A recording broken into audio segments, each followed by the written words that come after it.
সংসার জল আর মনটি যেন দুধ। যদি জলে ফেলে রাখো তাহলে দুধে জলে মিশে এক হয়ে যায়। খাঁটি দুধ খুঁজে পাওয়া যায় না। দুধকে দই পেতে মাখন তুলে যদি জলে রাখা যায় তাহলে ভাসে।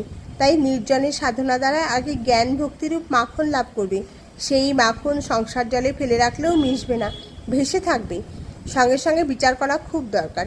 কামিনী কাঞ্চন অনিত্য, ঈশ্বরই একমাত্র বস্তু। টাকায় কি হয়? ভাত হয়, ডাল হয়, কাপড় হয়, থাকবার জায়গা হয়, এই পর্যন্ত। ভগবান লাভ হয় না। তাই টাকা জীবনের উদ্দেশ্য হতে পারে না। এর নাম বিচার, বুঝেছ? মাস্টার বলে, আগে হ্যাঁ। প্রবোধ চন্দ্রোদয় নাটক আমি সম্প্রতি দেখেছি, তাতে আছে বস্তু বিচার। রামকৃষ্ণ বললেন, হ্যাঁ, বস্তু বিচার। এই দেখো, টাকাতেই বা কী আছে, আর সুন্দর দেহেই বা কী আছে? বিচার করো।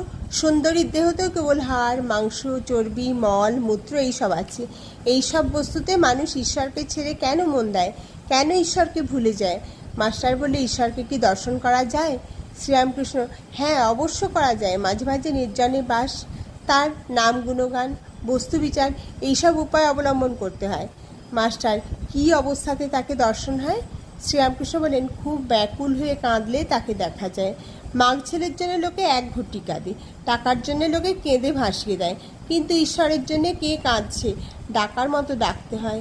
এই বলিয়া ঠাকুর গান ধরিলেন, ডাক দেখি মন ডাকার মতো কেমন শ্যামা থাকতে পারে, কেমন শ্যামা থাকতে পারে, কেমন কালী থাকতে পারে। মন যদি একান্ত হও, জবা বিল্বদল লও, ভক্তিচন্দন মিশাইয়ে পদে পুষ্পাঞ্জলি দাও। ব্যাকুলতা হলেই অরুণ উদয় হয়, তারপর সূর্য দেখা দেবেন। ব্যাকুলতার পরেই ঈশ্বর দর্শন। তিন টান একত্র হলে তবে তিনি দেখা দেন। বিষয়ের উপর টান,